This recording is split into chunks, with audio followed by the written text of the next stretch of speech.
સાબરકાંઠાની વાત કરવામાં આવે તો ચાંદીપુરાનો ખતરો યથાવત છે। આપને જણાવી દઈએ કે આ વખતના મોટા સમાચાર સામે આવી રહ્યા છે।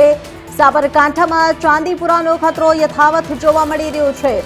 જીએમઈઆરએસમાં 15 શંકાસ્પદ કેસ નોંધાયા છે। આ વખતના મોટા સમાચાર 12 બાળકોના મોત નિપજ્યા છે। 2 બાળકો સારવાર હેઠળ છે। માત્ર 4 કેસ ચાંદીપુરાના પોઝિટિવ સામે આવ્યા છે।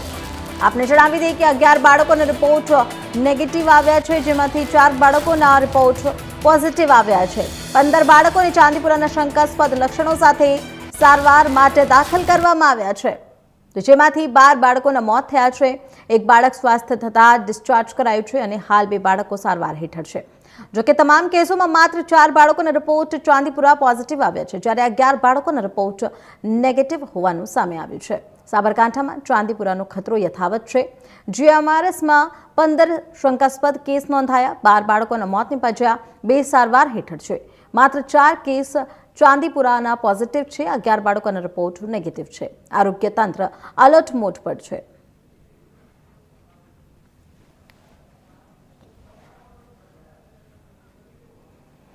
साहेब, जे प्रकारे साबरकांठा जिल्लाની અંદર ચાંદીપુરમ કેસના કેટલા સસ્પેક્ટેડ કેસ નોંધાયા છે, કઈ રીતની સારવાર આપવામાં આવી રહી છે અને કેવા પ્રકારનું આરોગ્ય વિભાગ દ્વારા ધ્યાન રાખવામાં આવી રહ્યું છે, કોઈ જગ્યાએ છંટકાવ અથવા તો ડસ્ટિંગની કાર્યવાહી કેવી રીતે કરવામાં આવી રહી છે? સાબરકાંઠા જિલ્લામાં જોવા જઈએ તો અત્યાર સુધી 9 જેટલા આપણને સસ્પેક્ટેડ કેસીસ જોવા મળ્યા છે। આ જે 9 કેસીસ છે અને જીમર્સ હિંમતનગર ખાતે અને વડનગર ખાતે અમુક કેસોની સારવાર થયેલી છે।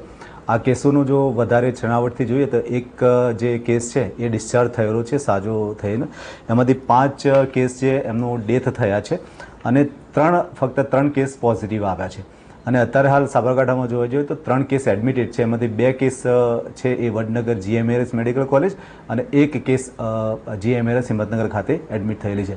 આ કેસો આવતા આરોગ્ય તંત્ર દ્વારા વિવિધ પ્રકારની રાજ્ય સરકારની સૂચના પ્રમાણે વિવિધ પ્રકારની કામગીરી કરવામાં આવે છે। એમાં પહેલી જે કામગીરી છે એ સર્વે કરીને સર્વેલન્સની કામગીરી છે, જેમાં આવા કોઈ કેસીસ હોય તો એવા કેસને આપણે આઈડેન્ટિફાઈ કરીએ છીએ। તો અત્યાર સુધી 5842 જેટલા ઘરોનું આપણે સર્વે કર્યું છે અને એમાંથી 27575 જેટલી પોપ્યુલેશનનું આપણે સર્વે કર્યું છે। આ સર્વે દરમિયાન જે ગામોમાં સસ્પેક્ટેડ કેસીસ નીકળ્યા છે અને 2024માં પણ જે ગામોમાં સસ્પેક્ટેડ કેસીસ નીકળ્યા હતા એવા તમામ ગામોમાં એક ડસ્ટિંગની કામગીરી આપણે કરવામાં આવી છે।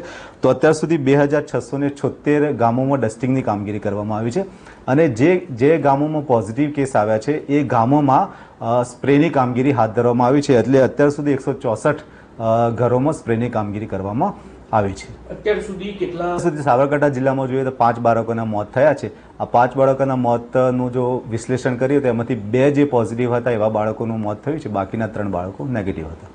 સાહેબ, છે ને ટોટલ સિવિલ હોસ્પિટલ હિંમતનગર ખાતે અત્યાર સુધી જોવા જઈએ તો જીએમઈઆરએસ મેડિકલ કોલેજ ખાતે સાબરકાંઠા ઉપરાંત રાજસ્થાન, ગાંધીનગર અને અન્ય જિલ્લાના લગભગ 15 જેટલા કેસ આપણા ત્યાં આવેલા છે સસ્પેક્ટેડ કેસીસ।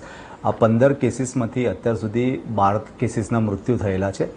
એક જે કેસ છે એ સાજો થઈ અને ડિસ્ચાર્જ થયો છે અને બાકીના જે 2 કેસ છે અત્યારે એડમિટ છે।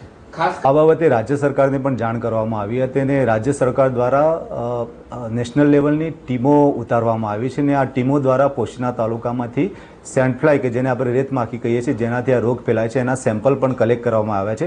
એટલે સોમ અને મંગળ, ગયા સોમ અને મંગળે ત્યાંથી સેમ્પલ કલેક્ટ કરીને એ ટીમ લઈ ગઈ છે।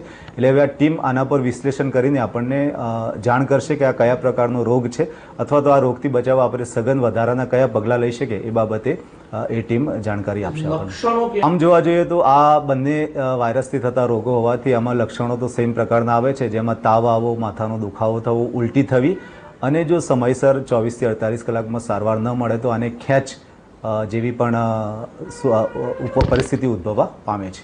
આમાં જોવા જોઈએ તો 14 વર્ષથી નીચેના બાળકોમાં ખાસ થાય છે। તો 2 વસ્તુ જે ઇમ્પોર્ટન્ટ છે, એક તો આપણા ઘરની આજુબાજુ કોઈ ગંદકી હોય તો ગંદકી દૂર કરવાની જરૂરિયાત હોય। બીજું, કાચા મકાનો અથવા તો ભલે પાકા મકાનો હોય પણ જો એમાં તિરાડ હોય તો આ તિરાડ આપણે પૂરી દેવી જોઈએ। તો એ એક ખાસ કામ કરવા જેવું છે। બાળકો માટે જોવા જઈએ તો બાળકોને જ્યારે બહાર રમવા મોકલીએ, આમ ન મોકલો અત્યારે તો સારું, પણ જો રમવા જાય તો એને પૂરા કપડાં પહેરેલા હોવા જોઈએ અને ઘરમાં રાત્રે સૂઈ જાય તો મચ્છરદાનીમાં જ, જે દવાયુક્ત મચ્છરદાનીમાં સૂઈ જાય તો ખૂબ સારું છે।